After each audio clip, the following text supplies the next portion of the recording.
Doesn't get bigger than this, doesn't get better than this. The U.S. in a must-win scenario against a stingy opponent in Iran. By now, you all know the scenarios. You know what needs to be done. America needs to go out there and be great and get a goal that'll be very hard to do, Chris. Yeah, I think, first off, we should mention, other than Josh Sargent coming in for Haji Wright, not the attacking changes that maybe were anticipated by some. Brendan Aronson, Giovanni Reina, again on the bench. And so you're going out with the people who brought you here. Cameron Carter-Vickers, the only other change in for Walker Zimmerman. A surprise. Right. A big surprise. Right. Is that yellow cards? I don't know what that is.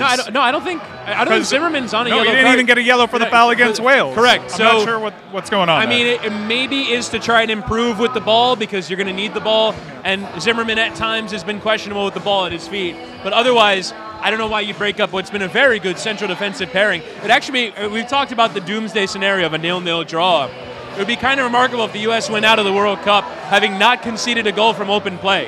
That is a viable scenario today. I will say, though, the one thing that has sort of changed my mind in the build-up to this is you look at the scenarios. If Iran and the U.S. draw and Wales wins by any margin, they will jump above Iran on goal difference.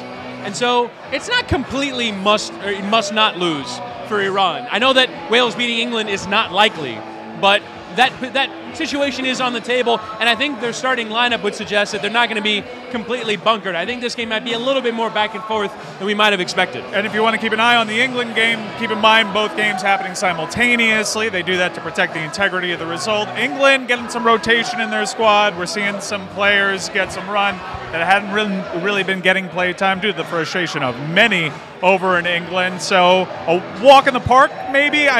This is the first opportunity for so many on that English team to actually play in a World Cup. I don't think they'll take it lightly, but certainly Gareth Southgate is approaching it with a bit more rotation in mind, not a full go-for-it possibility. So I'm glad that you outlined that. A draw still has some sort of hope for the U.S., given a good Wales performance. Let's concentrate a little bit on the Cameron Carter-Vickers decision because that back line for the U.S. had been performing well. This is a change that is unexpected. I understand that you mentioned possession, but this is a pretty astute counterattacking side in Iran. You got to think, given their lineup, given their reputation, they're setting out to do that. Is there a defensive liability in putting Cameron Carter-Vickers out there? Can you see a scenario in which Iran can get this back line, which I think it might be susceptible to a counterattack, in some problems? Yeah, I think if you look at where Cameron Carter-Vickers is currently playing, he's playing at Celtic, which are in Scotland, and they are the biggest team in Scotland by a mile. And so, along with Rangers. There you go. It's going to protect it. Right, yeah. But either way, war bust out over here. But either way, they're expected to have the ball every week. And they're expected also to be ready to defend counters every week. So I think that does kind of shape up well. The thing that is a bit of a concern for me is he doesn't really have much experience with this U.S. team. Played on a couple of occasions during the summer, but if memory serves, I don't believe he played at all during World Cup qualifying with this U.S. team. So the notion that he's called in this moment is a bit of a surprise. You wonder what Greg Berhalter's seeing in training. You wonder if, there's so much conversation about fatigue with the players that have started and played in each of the first two matches, but maybe fatigue is a situation here. I don't know what the decision-making would be other than there are moments where the U.S. have tried to build up, and I think opponents are saying, Walker Zimmerman have the ball, Walker Zimmerman beat us, and maybe you swap him out for someone who's a bit more competent in that situation. But otherwise, it's surprising in this scenario where, generally when you make changes, you rotate in attacking positions. Even England, as you mentioned, they've made some changes. They've kept 3/4 of that back line the same from one game to the next. So the idea that in this game, when you're not really prioritizing making changes, you're prioritizing picking your best team, that you would pick out, or no, you take on not just a center back, but the center back that has been your stalwart and your most reliable player throughout qualifying and at this World Cup so far, save for the penalty you gave to Wales. If I told you a couple months ago that Josh Sargent would be starting the most important game in U.S. soccer history, at least that's what it feels like to many people. It certainly feels like that to my armpits in this moment. That'd be a surprise. Josh Sargent was on bad form last year at Norwich. In the champ, back again, a yo-yo club, performing very well. He didn't back a goal. the last time he got the start, they moved to Haji Wright. Are you surprised that it's not Haji Wright again and it's George Sargent? Are you surprised that it's not Tim Weah as a false 9? Honestly, the most surprise is not Jesus Ferreira, because that is sort of what he was brought to this World Cup to do. He has yet to play. It's been Sargent and then Wright and then Wright and then Sargent in terms of the rotation at center forward. In terms of the surprise for Sargent, I mean, you're right. Last year he had one good game. He scored a brace in a Premier League match that I forget who Norwich beat, but it was not an impressive win. But he has a little moment in the Premier League shine in the Championship. Honestly, he would not be here if not for an injury to the Norwich striker Teemu Pukki, who some Premier League fans might remember. If not for his injury, he would not have played as a center forward, and he would not have scored 7 or 8 goals in this Championship season for Norwich. So, to me, a lot of the stories up front are improbable. Honestly, you could have drawn names out of a hat up front. It's interesting, as you mentioned, no Tim Weah. Greg Berhalter said in his press conference they haven't really thought about moving a non-striker into that position to offer something different, whether it's Pulisic as a false 9 or Weah as someone who's played as a center forward before, has the pace to stretch defenses out. They've decided they're not going to do that, and they're going to stick with Weah on the right wing, where he's been pretty good at this tournament so far. So, yeah, I mean, ultimately, it's about how do you get that player more involved. Because Sargent and Wright, I mean, maybe you can criticize them for what they didn't do, but they weren't offered much. So how do you get the striker more involved? You don't really have ambitious shot takers in this lineup outside of maybe Christian Pulisic. And McKennie, who we saw a couple fly into Rosette. Yeah. If they're going to park the bus, they being Iran, you're going to have some really special moments from outside the box to put that keeper in an uncomfortable position. Maybe get, I mean, ideal scenario, you score a goal from out there, but just put the ball on frame and funny things can happen. That dynamic is kind of missing from this. You don't have Aronson, you don't have Gio Reyna. Obviously, you have that up your sleeve if you want to bring in changes. And maybe we'll see a manager in Greg Berhalter who won't hesitate at halftime if we're locked in at 0-0. What are your impressions of the style of play that the U.S. is going for right now? Yeah. Just ugly football, get in the box, maybe catch somebody's boot in a wrong position? To me, I think a lot of it depends on the fullbacks for sure. Anthony Robinson has done so much work getting forward down the left. To me, it's sort of a day for Sergiño Dest to get forward down the right. The handbrake has sort of been pulled on him. He's sort of connected more to the center backs. Today's a day where, and we've seen it before at the U.S., where they send the fullbacks forward. They play almost as extra wingers. They did it against Canada at home, and they did it against Morocco at home. In a lot of home games, you see both those guys go forward. To me, the example that I would most cite is when they played Costa Rica and Columbus, and you mentioned shots from long distance. Sergiño Dest cut off his right back position onto his left foot and scored a beautiful curling goal from 20 yards out. That feels like, as you said, the moment of inspiration that you need today. I think you need to allow the license for Sergiño Dest to get forward more from that right back position. Iran probably going to catch you on the counterattack a couple of times. It's all about your positioning and how you can limit the damage in terms of an odd man advantage. Matt Turner's probably going to be called on once or twice to be very solid in this game. I think he's locked in that number 1 goalkeeper position. Yeah. For the time being. He's been very good with his distribution. He's been very good manning in between the pipes.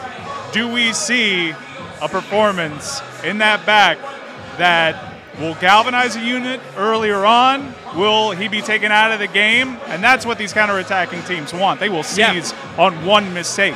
Is there a mistake-prone player here in this U.S. men's lineup that Iran can seize on the opportunity given to them with? The only thing would be Carter Vickers is a new introduction, and we don't really know what he brings in this particular context. He's fairly reliable for Celtic. It's why he's their week-in, week-out starter, but in this particular context, we don't know. The one thing that we do know, even if they are as Jose Mourinho against Liverpool in 2015, what year was that? When they went to Anfield and had 20% of the ball. If they're that, they're still going to have a couple chances. And so how do you put them out defensively, or as you say, with Matt Turner's performance, how you deal with their 2, I would say, very good strikers. Mehdi Taremi is one. He plays for Porto in Portugal.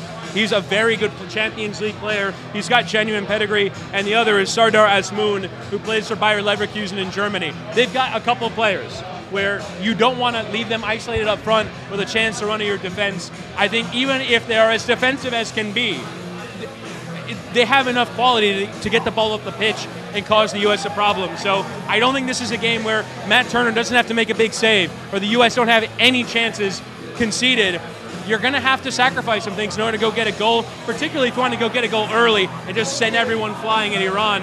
I think you're still going to have to do some defensive work in this game, and it's a big Matt Turner game for me. All right, our pick on DraftKings Sportsbook is Christian Pulisic to score first, and if the U.S. scores at all, I like their chances to go on and advance, and you can get a very nice, good price in a single-game parlay for Christian Pulisic to score first. Remember, he takes a pence. He's not going to let anybody else come near that pence spot if they indeed draw one, and the U.S. to win. But my own personal opinion is this is going to be resembling 2010 a lot, where it's scoreless for long stretches of this game. You're going to have your heart in your throat, and you're going to need somebody to be special. Over the course of the day, I've worked myself into USA all the way. I'm going to be rooting, but my head tells me that Iran, sitting on the points that they are right now, knowing that they go in pretty much with a draw, I'm going to say 0-0.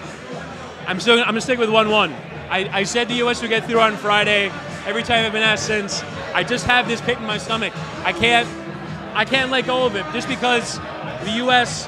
just haven't proven enough that they can score consistently enough to get 2 or 3, which is the ideal scenario today. You want 2 or 3. You want, if you get a 1-0 lead, to go make it 2 quickly. You don't really want to park the bus after 1-0. Yeah. You want to be comfortable, and I just don't think the U.S. have shown enough in this tournament, or really throughout qualifying, other than when they're playing in Cincinnati against subpar opposition, that they have that capability to score multiple goals. I would be delighted to be wrong.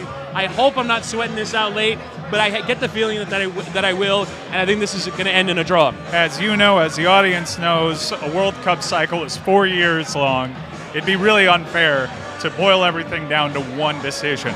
All that being said, I'd feel a hell of a lot better about the U.S.'s chances to score today if they had Ricardo Pepi. Will that be the talking point after this game? Will the blame lie squarely with Greg Berhalter's 11 and decision to not bring Ricardo Pepi? That's the angle I'm going to take if they fail to score here, and he's going to have to answer for that. This is, if you're watching, though, this is an encouraging sign. The last time that we went into a game feeling this unconfident, the U.S. put in their best performance of the World Cup tournament and went toe-to-toe with England. So have that in mind. Have that pacify you as you enter the danger zone, because this is going to be terrifying, and it is a drama unlike any other. Yeah. It can turn on a dime. It is a World Cup. It is a win or go home scenario for the U.S. Doesn't get better than this, Chris. Yeah, and that's why the World Cup doesn't always have to be some beautiful display of football.